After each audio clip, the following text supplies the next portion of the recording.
Hi, Academic English 7. Welcome to the fourth week of the second trimester. This week we're going to continue working on the drought. Our big focus this week is actually doing our Read 180 lessons. We're doing 2 lessons in Read 180. We are focusing on this informational text called Drought Report. And as we read, we're going to be focusing, of course, on the central idea and the key details. We're also going to read to learn more about the causes and effects of the drought and what we can do about it. So that's our reading focus for this week. You guys will be in your rotations. It's really important when you're at the student application station this week that you are really focusing to finish your topics, because on Friday is your first student application deadline.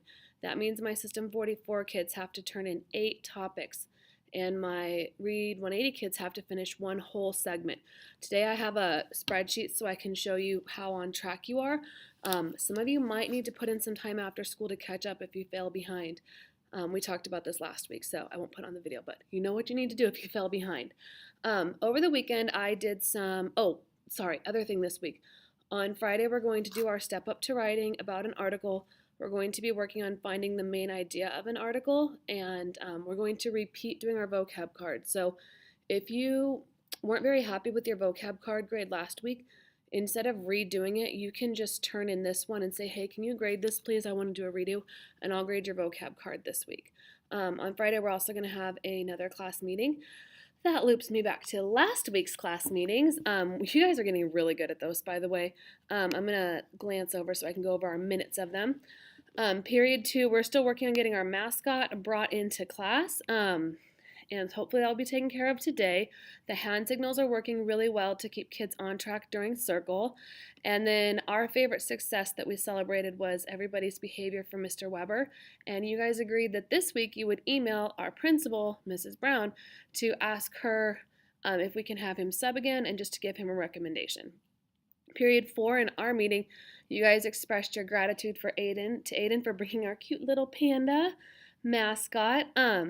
We need to keep working on remembering to kindly nudge each other during circle if people are talking. And then our agreement was to keep behaving during circle so that we can keep the choice seats, because you guys said that having choice seats is really motivating you to stay focused when we have our circle meetings. In period 6, we still don't have our mascot either. We actually went back to our old minutes and decided to just pick one of our other mascot ideas because Edgar keeps forgetting to bring in one. So Miguel volunteered to bring a stuffed minion, so hopefully we'll have that this week. As we went over our previous week's meetings, we agreed that our dismissal procedures have been working really well, and we're going to continue to do a really good job of taking out our supplies at the beginning of class. And to make that happen, I'm going to make sure I keep posting the list of supplies for everybody. So great job with our meetings, you guys.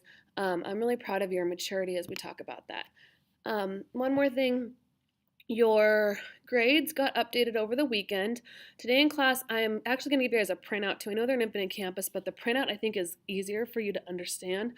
So I'm going to give you a printout of your grades. You can take them home and show them to your parents if you want, but your parents can also check it in Infinite Campus.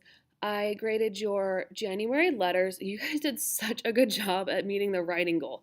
It was timed. Almost all of you wrote more than 300 words in that class period. I'm very proud of the details that you put in. A couple of you forgot to turn them in or you didn't finish. If you're one of those kids and you have learning strategies, please work on your letter in learning strategies. If not, work on it at home. Turn them back in Google Classroom, and then I'll grade them next weekend. So next weekend I'm going to go through Google Classroom, and anything new that's been submitted, those are the ones I'm going to look for. Otherwise, your grade's going to stay the same because you have to tell me you did it. I also graded your Step Up to Writing vocab cards. A ton of you guys forgot to turn those in. Like, I saw them in your hands, and you walked out the door with them, and you didn't give them to me, which means that I couldn't give you a grade. So today, I'm going to remind you again to turn in your cards so I can check your grades on that. And like I said previously, if you want to redo those, you can. If you want to just do your card this Friday and say, hey, can you count that one as my grade? I can do that too because it's a repetitive assignment. This week should be pretty calm.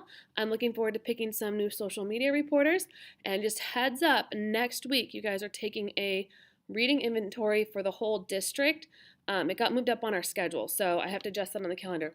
But next week you're taking a big reading inventory and you're finishing your book talks. So your novels that you are reading during reading zone, those need to be finished by next Monday so you can get started on your book talk. I'm also going to give you guys the script in case any of you want to get started ahead of time on that. So good work this week. We have a lot of reading to do this week, so come into class focused, ready to do your stations. Oh, by the way, I think we also have some guests coming in on Wednesday to check out our classes. I think they're mainly coming to periods 4, 5, and 6. So those periods, game on, show them your best Read 180 skills because you guys are doing a really good job in here. That's it. Have a great week, everybody. Bye.